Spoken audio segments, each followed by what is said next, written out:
You might be wondering what are the common architectural patterns across the various industries where IoT use cases exist, like retail, consumer, industrial automation, building automation, agriculture. There are things that are common across all these scenarios, but there are things specific as well. IoT explained to IT professional. That's what Jasper is trying to do in his book here and on the show that is coming up. Don't miss that one.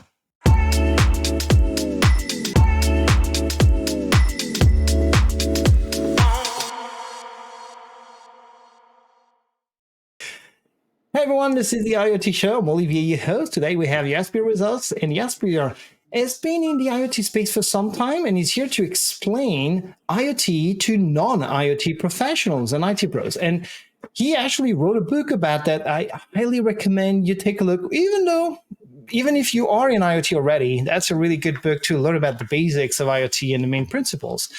Jasbir, how are you? I'm doing good. Thanks, Oliver. Thanks for having me here. Really Um, looking forward to our conversation today. Yeah, I'm glad to have you here. Where are you calling from? Tell us where you are, geographically speaking. Yeah, I'm dialing from New Delhi in India. Okay. Yeah, yeah, And so you have some credentials in IoT. Tell us a bit about yourself. Who are you and what are you doing in life? yeah. IoT is kind of my passion area. So I'm with this field for almost 10 years now. In fact, I joined this technology when it was not even called IoT. It was used to call M2M. Okay. Yeah. So the transition from M2M to IoT happened in front of me. Okay, that was Mm-hmm. around 2013 and 14 time frame. So and from since then, I'm hooked with this technology, and there are multiple reasons why I like this technology. And the foremost reason is that it kind of combines virtual and real worlds. Okay, very few technologies kind of claim that power. Okay, that's only with the Yeah. IoT that we can kind of have a mixture of both real and virtual worlds. So that was the one prime reason why I thought I should kind of this field is quite kind of okay with me. In fact, I should devote my time here. Another reason this field kind of enticed me was that I had a good background in the device side. So when I started my career around 1997, 99 time frame, I had spent almost a decade in writing firmware or embedded software for devices. Okay, devices like a car navigation system, karaoke system, a lot of host of other devices. So kind of when this M2M and IoT thing came, right? So I thought I can leverage my knowledge, which was there. Okay, since I had a good hold on the device side, and if I can learn the kind of cloud part of it, I can combine both of them, and I can kind of be a good contributor in this space. So that was how I was introduced to this technology, and as I said, it was almost a decade back now. But since then, there's no looking back. Okay, all the projects since then have been into IoT space only. Okay, so in fact, I've chosen this as my preferred field. Okay. And just to let you know, I started with the home automation space. So we had Mm-hmm. created one home automation gateway. Okay, it was way back in 2013-14 time frame. So there, at that point of time, home automation was quite new. People were Yeah. not that accustomed to that, technology. And at that time, also the cloud was not that a big thing, right? So people used to have, the data was not aggregated at the central server or cloud. Normally, people used to deploy those gateways independently in their houses. So that was the first project which I did, and that kind of gave me a lot of insights about this wonderful domain. Because as I said, right, it combines both virtual and real world. I could see the potential there that this technology can be a really great technology, and it can help in resolving good and challenging problems. Yeah. It can solve challenging problems because primarily it has kind of it's a foot in both the real and virtual worlds. Yeah. So that was my first project there, and then I moved on. I Okay, changed multiple domains, worked in multiple use cases, all under the umbrella of IoT only. I also did one condition monitoring project. Okay, then I did one project in the smart agriculture space. And Mhm. this smart agriculture was also quite a learning experience, because at that kind of educated me that how the sensors and actuators that are placed in the real world, right, in very harsh environments, okay, how they can be kind of, how they sustain, how they survive, okay, and what are the challenges there, okay, and what I came to know, that is not the challenges we typically see, right, from a security standpoint, but there can be also a threat from a physical security standpoint. Okay, for example, sensor theft is a quite a common issue in agriculture space, because the area Mhm. is really large, right? You can't kind of monitor that 24/7. So that also, that project also provided a lot of learnings to me. Okay, so that was another good project we did. And then we also did asset monitoring project, where the idea was that we'll attach RFID tags to different assets. Assets can be IT assets, non-IT assets, and then we'll track their location. Okay, Mhm. so typically the challenge which we face in that we can't track use the GPS technology when we are working indoors, right? So Yeah. within the four walls, we can't use GPS technology. So only RFID is a technology. RFID or Bluetooth can also be used. So in this project, we attached those RFID tags to the assets, and we were able to track their location. Okay. And just to give one example, so this asset tracking platform was kind of used to track repair tools for a MRO company. Okay, so MRO companies are the companies which deal with the repair of aircrafts. Okay, so Mhm. their problem statement was that they wanted to track the repair tools, who is taking those tools, right? So initially they used to do everything manually. Okay, so a person was stationed at the storehouse. Okay, he used to manually write that, okay, so and so person has taken those repair tools, at what time that repair tool was taken, at what time it was returned. So everything was done manually using a register. Okay, and we automated the whole thing. Okay, and how we automated, we placed RFID sensors at the exit door of that storehouse. Okay, so and so the assets or repair tools had RFID tags attached to them, and also the employees, right, the operators, repair professionals, they were having the RFID tags into their identity card, which they were kind of hanging around their neck. Okay, so using this both these things, we were able to understand that so and so person was able is able to take those repair tools at what time. Okay, what time it Mhm. was returned. And since this RFID sensor or antenna was intelligent enough, we were able to gauge whether the person is moving from inside to outside, or is moving from outside to inside, right? So like that, we were able to automate this whole thing, and that eliminated the need for that storekeeper, to a Yeah. large extent. Yeah. So that was Nice. another interesting use case we did, and uh, post that also we did kind of a couple of interesting projects. For example, we also did quite projects for smart build in the smart building space. Okay, Mhm. so where we were able to track the people who are entering into a building. Okay, and all, we were able to kind of predict, okay, the number of meals that would be required at the lunchtime, basis the number of people who are coming. Okay, so those type are very interesting use cases. And condition monitoring I talked about earlier. So condition monitoring we did for environmental chambers. Okay, Mhm. so the chambers where these pharmaceutical medicines are manufactured. And we also did kind of ambient condition monitoring, right? Just to track the comfort level of a building occupants. Okay, whether there is a noise, whether there is a pollution, a lot of those things. So that kind of Okay. so after doing this IoT projects in multiple domains, okay, I realized that there's a lot of a commonality between different domains. Mhm. Okay, Yep. although on the surface, on the face of it, it appears very different use cases, the different domains, but still I was able to gauge a lot of commonalities between these solutions.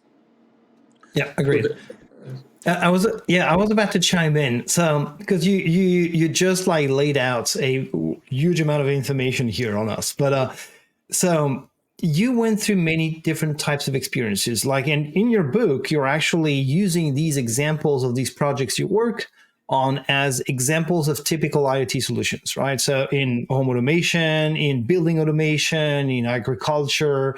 So you mentioned like some of them. And indeed, I was about to just jump in and ask you about these common patterns that you're seeing, you've seen across these different types of IoT solutions. And we'll dive into that a bit deeper. But the fact that you actively worked on production solutions, implementing IoT for this kind of scenarios definitely talks to, your background and your expertise. And that was important to me for you to go through all of that, because people should read your book to understand, what are these common patterns?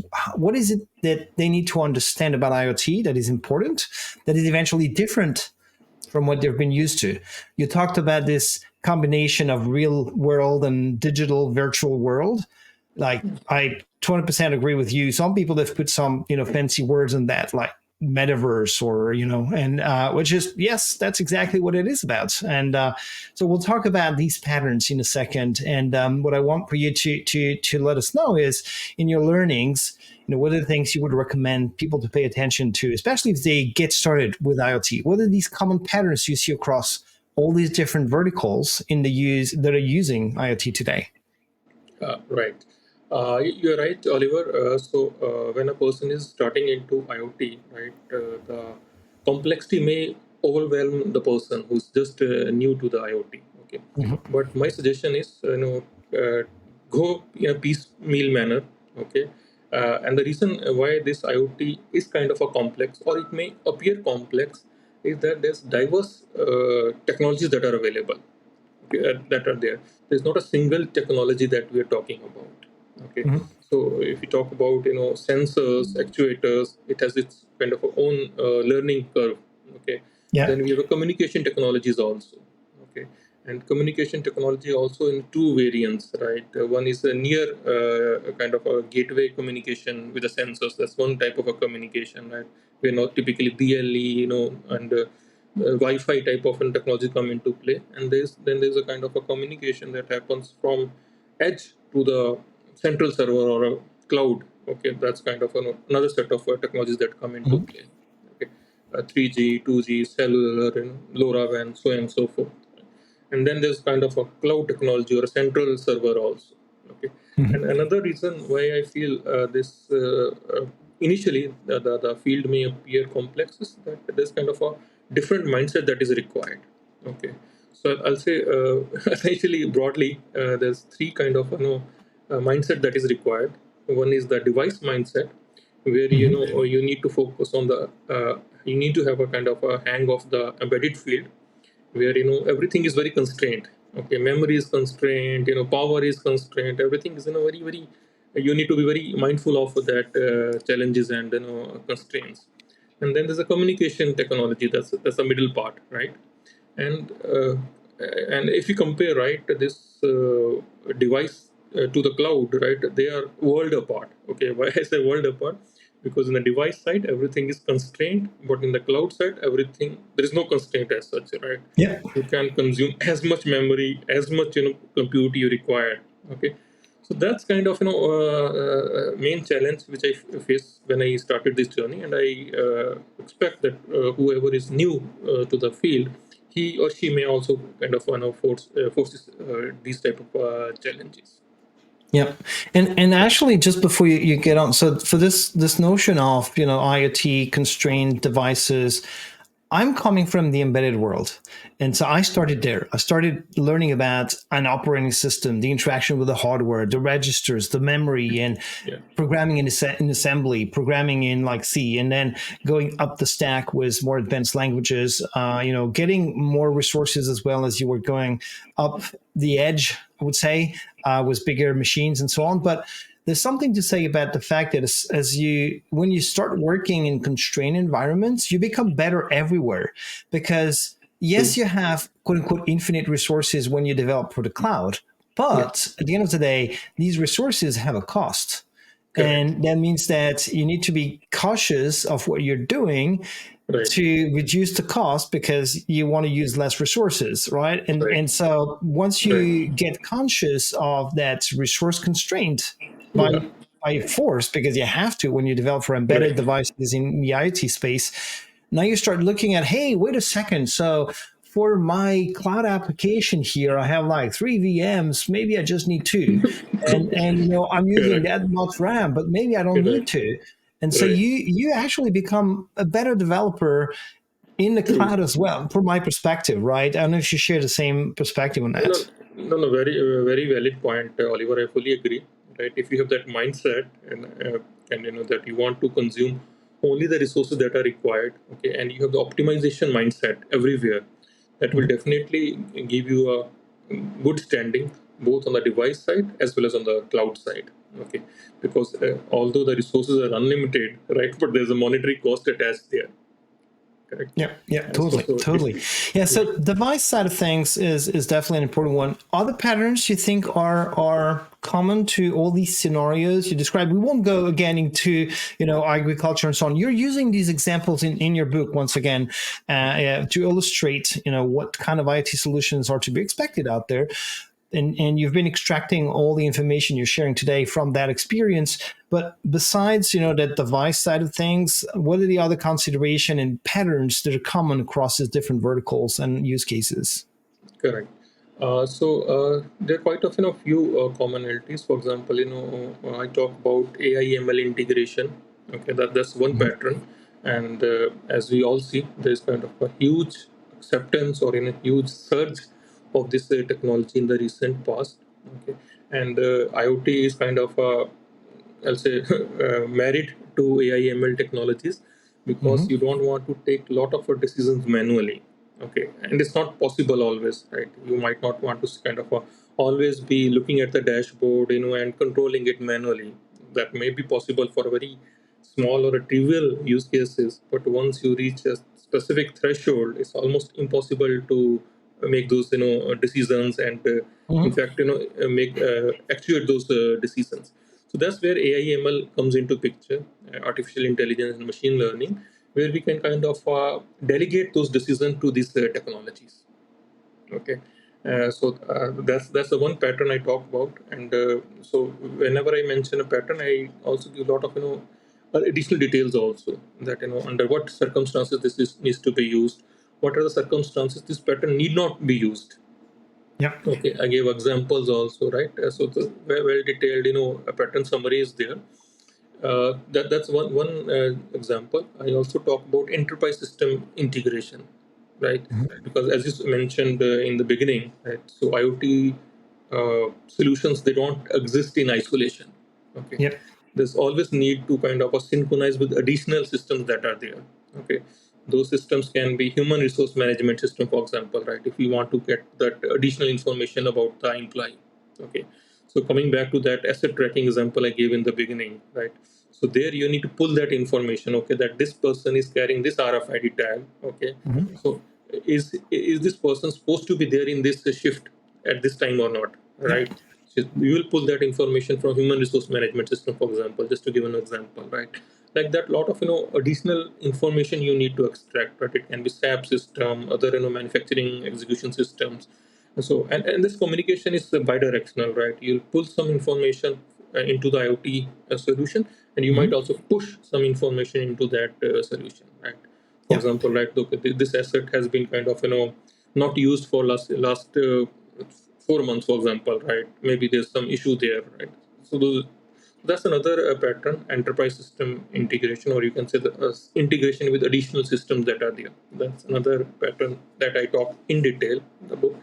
Then there's a digital twin pattern, okay, Mhm. device gateway pattern. That's also very important. And device gateway has kind of a lot of relevance as we talk about edge computing these days, right? Yeah. And device gateway is the kind of a key, I'll say, a foundation which enables edge computing. example, right?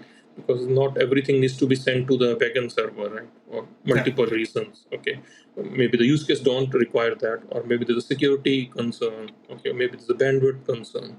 So, what type of a kind of a decisions we need to make at edge? Okay, there's a kind of a pattern for that as well. So, like that, there are multiple patterns. Yeah. Yeah, no, I agreed. And you mentioned some very cool technologies, like digital twins and edge compute that are, I wouldn't say emerging. They're better defined, and also they're becoming useful. They're coming from the world of it's a buzz thing and it's not very much used. But now IoT is mature to a point where it's used in industry, in production, in various verticals, and it combines with these other technologies and adds value to these other ones, right? AI at the edge is something that cannot happen or is not very useful if you don't have the sensors data coming from the embedded in IoT devices. And so AI ML at the edge is something that really benefits from having all that information from the environment that is captured through these devices. And then you could argue as well that if you want to simulate, if you want to predict, if you want to create models of an environment, of a machine, of a system, of the factory floor, of a car, having digital twins is great for the modeling, but then you need to feed that twin with information. And once again, IoT sensors, and then you need to act on these environments, on these machines, like through that twin, and applications interacting with that twin. And now you are sending commands down to the devices you were saying. So that raises a question, which is we had that conversation in every single IoT talk, whatever. But I think it's important that you tell us about the security aspects. Now, these devices are physically accessible. It's not like it's in a vault on some data center that you have your IP. Even though this is, we'll know that well enough, attackable and something that is to be protected. But there's a dimension which is easier to do. It's like physically locked down, right? And so data centers are, by experience, I know that impossible to get into if you don't have the right credentials. So when you see like people in movies getting into a data center to hack things, that's actually less plausible than them hacking remotely. But physical devices, IoT devices, they are accessible. And people, they are very much not operated very often. They're autonomous. And so someone can access that device, can go and physically hack it.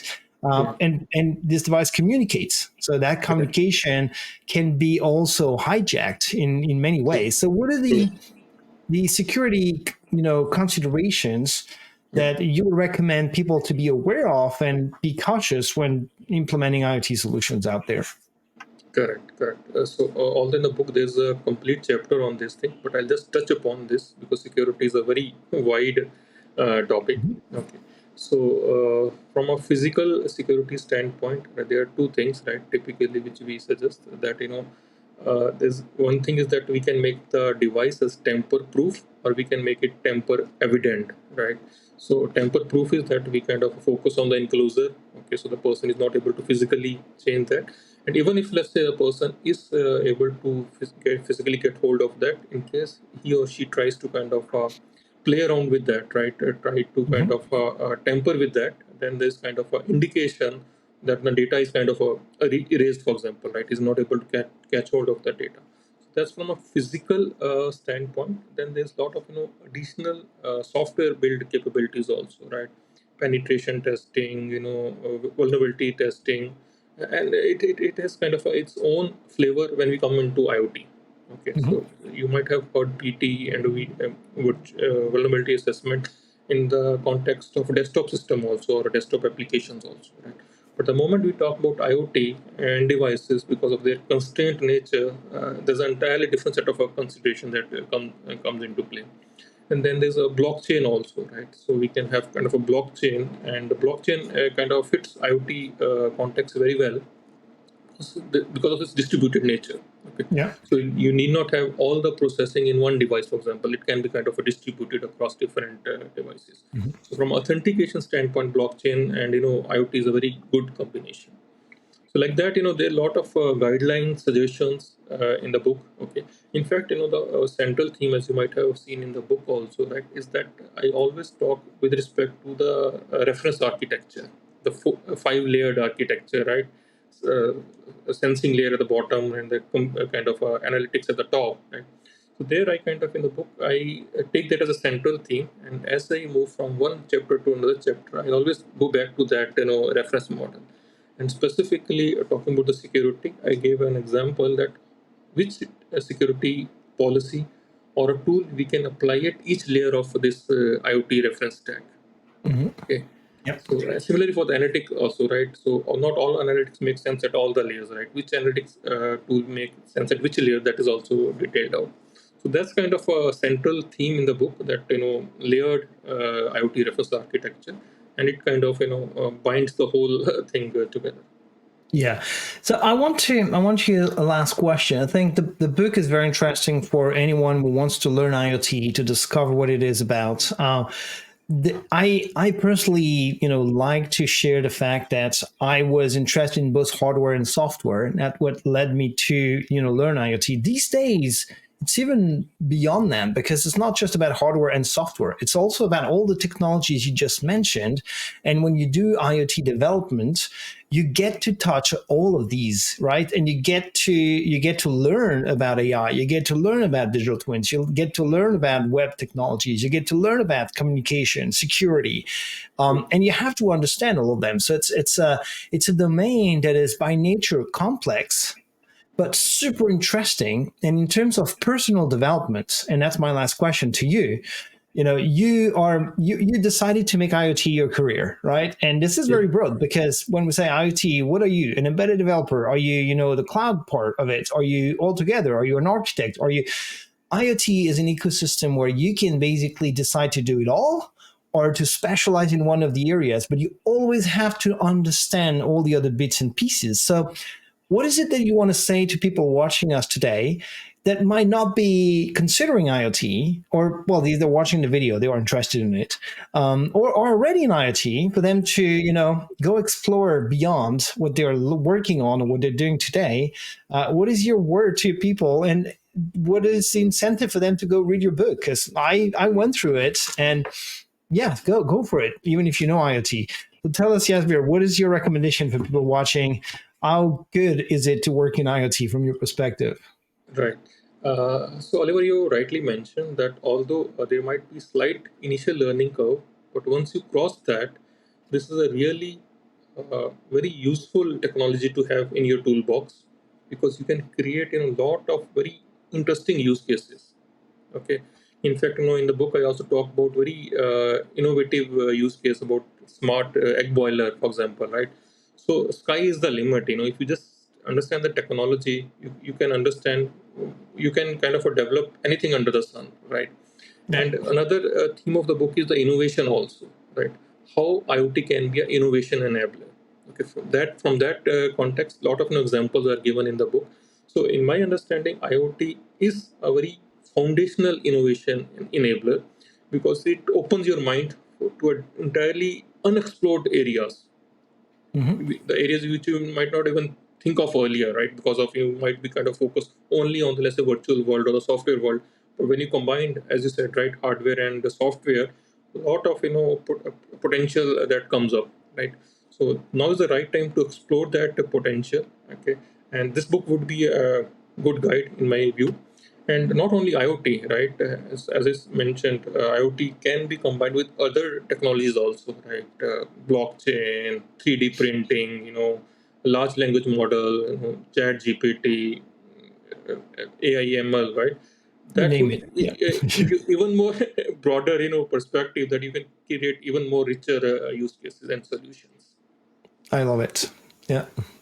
Yeah. So basically, why not, right? Because whatever background you have, IoT will allow you to develop it and to learn more. So perfect. Well, Jasper, I really appreciate your time today, sharing not just like writing the book, but like coming to this kind of shows and explaining, what you learned in IoT and how you think it's important, and explaining these basic patterns that you see on all the solutions. And something we didn't dive too much into, but it's important that you also identify patterns specific to specific verticals based on your experience and the use cases you're describing. You're identifying patterns for agriculture, you're identifying patterns that are specific to other domains. And so in the book you'll find all of that. Will not tease it too much or spoil it too much. People will discover everything you need. It's edited by Pact, and published by them. So we'll put a link down there. Jasbir, thanks a lot for your time. And go do IoT. I think that's my final word, right? It is my pleasure. Thanks for having me, Oliver. Great. See you soon. Bye. Thank you. Bye.